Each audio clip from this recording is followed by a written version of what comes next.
changez pas mes paroles, s'il vous plaît. Comprenez le fond de ma pensée. J'apprécie énormément les statistiques de l'église. J'apprécie énormément les concours de chant et les remises des trophées. J'apprécie, dans la mesure où les concours de chant peuvent permettre à quelqu'un d'être numéro 1. Parce qu'il y a le sens artistique, les votes et le reste. C'est artistique, on peut comprendre. Mais dans mon cœur, je commence à avoir peur de ces histoires des remises des trophées, de la chanson de l'année, du clip de l'année, du featuring de l'année. J'ai un peu peur de ça. Je comprends, écoutez-moi bien, je n'attaque pas quelque chose, je respecte ce que chacun fait. Mais même ceux qui font ça sont d'accord avec moi. Ça fait peur aujourd'hui. Pourquoi? Parce que quand je vais au studio, je ne pense plus à ce que le ciel veut. Je pense à ce qui peut être vendu, à ce qui peut être voté, à ce qui peut être plébiscité, à ce qui peut être rémunéré.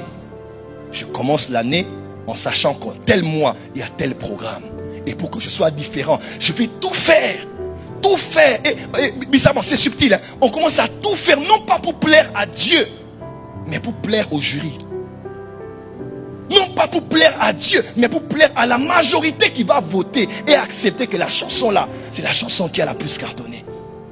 Est-ce que ce qui est acclamé par les hommes est forcément acclamé par Dieu?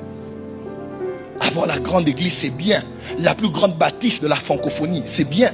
Avoir les plus grandes foules, c'est bien. Être le plus grand prophète qui prophétise comme nous faisons, nous aimons, c'est bien.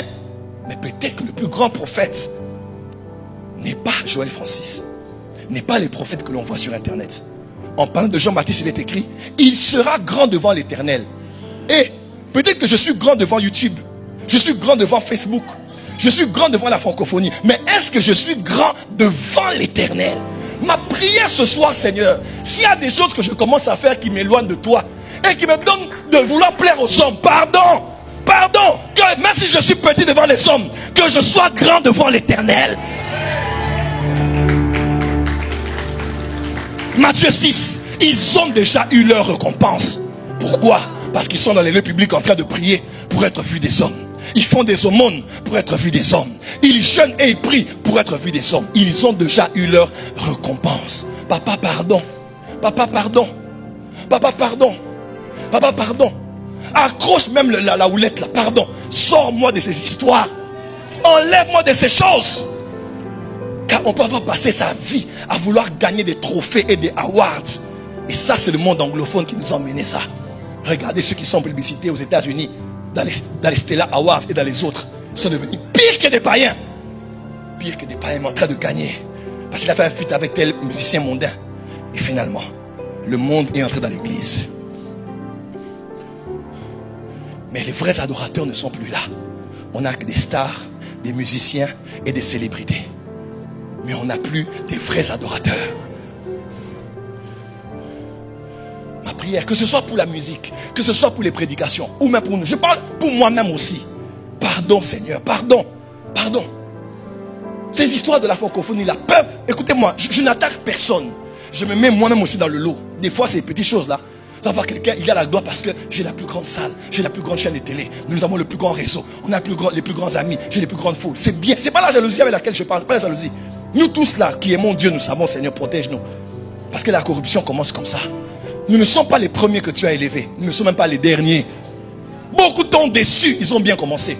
Il est écrit Salomon aima l'Éternel. Après on dit Salomon aima beaucoup de femmes. Au début il aimait l'Éternel. Osias, il aimait l'Éternel. Mais lorsqu'il fut grand, son cœur se détourna, se changea pour le détourner. Lui qui obéissait au sacrificateur, maintenant il veut écouter personne. On dit ne fais pas le sacerdoce, il part là-bas, il brûle le parfum. Et Dieu le frappe de lèpre et il meurt. Commencer c'est bien, mais finir c'est mieux. Bien finir c'est mieux. La fin d'une chose vaut mieux que son commencement. Le voleur à la croix n'avait pas un bon début, un bon départ, mais à la fin il a eu une bonne attitude et fait une bonne chose qui a garanti son éternité. Et moi, Paul a dit, je me traite durement parce que je ne veux pas être disqualifié après avoir prêché aux autres. La correction de Dieu, c'est ça aussi, Seigneur. C'est bien, ils ont aimé. Est-ce que toi tu as aimé? C'est vrai, on m'a donné l'argent après le culte. Mais est-ce que toi tu as aimé? C'est vrai, les gens disent, ah, notre father, my father. Mais est-ce que toi tu as aimé? Seigneur, 2025, je veux te plaire. Je veux être un adorateur. Un adorateur n'est pas un chanteur. Un adorateur, Abraham est allé adorer avec l'enfant sur la montagne. Il n'y avait aucun piano, aucune chorale, aucun synthé, aucun drum. Un adorateur n'a pas besoin de la musique pour adorer. Un adorateur a besoin de l'obéissance à Dieu pour adorer. Parce que l'adoration, c'est la plus grande expression d'amour qu'on a à l'égard de Dieu. Ce soir, c'est la supplication. Moi y compris. Seigneur, aide-nous. Pardon.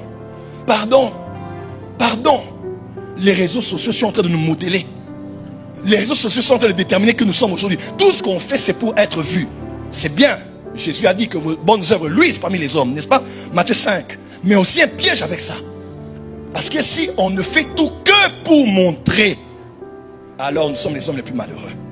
Il est écrit, si vous croyez en Jésus, que vous n'espérez en Jésus que pour cette vie, alors nous sommes les hommes les plus malheureux. Il n'y a pas que le mariage, il n'y a pas que le voyage, il n'y a pas que l'onction, il n'y a pas que la popularité, il y a aussi l'éternité. Il y a aussi une couronne qu'on aura au ciel, qu'on ne doit pas rater. Je préfère n'être gratifié pour aucune de mes chansons, mais au ciel qu'on entrera, que la chorale du ciel change ma chanson.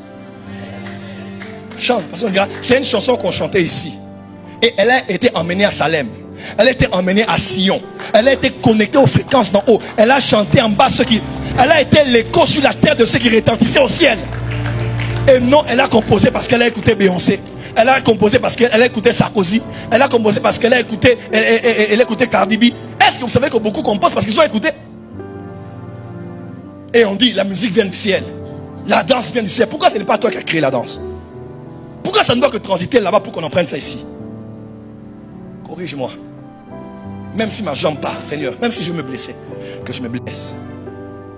Je préfère aller dans le royaume sans un œil et un bras et une jambe que d'aller en entier dans le séjour des morts et après dans le lac de feu.